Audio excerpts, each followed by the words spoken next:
New TV Telugu. ప్రభుత్వంపై social media వేదికగా YCP విష ప్రచారం చేస్తుందని, ఇలాగే కొనసాగితే కఠినమైన చట్టపరమైన చర్యలు తప్పవని ఏపీ హోంమంత్రి వంగలపూడి అనిత తీవ్రంగా హెచ్చరించారు.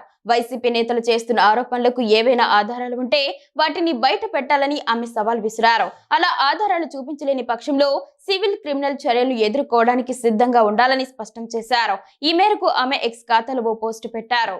ప్రజల విశ్వాసాన్ని పూర్తిగా కోల్పోయిన వైసీపీ ఇప్పుడు ప్రభుత్వంపై నిర్లక్ష్యంగా బురద జల్లడమే పనిగా పెట్టుకుందని అనిత విమర్శించారు. ఎలాంటి ఆధారాలు లేకుండా కేవలం కించపరిచే ఉద్దేశంతో నేతలపై దుష్ప్రచారం చేయటం సరికాదని హితవు పలికారు. కల్పిత కథనాలను, అబద్దాలను ప్రచారం చేయడాన్ని వాక్ స్వాతంత్రంగా పరిగణించలేమని ఆమె తేల్చి చెప్పారు. తాము ఎప్పుడూ న్యాయమైన రాజకీయ చర్చను స్వాగతిస్తామని, కానీ ఉద్దేశపూర్వకంగా చేసే అసత్య ప్రచారాలను మాత్రం సహించే ప్రసక్తి లేదని ఆమె పేర్కొన్నారు. ఉద్దేశపూర్వక తప్పుడు ప్రచారాన్ని సహించేది లేదో.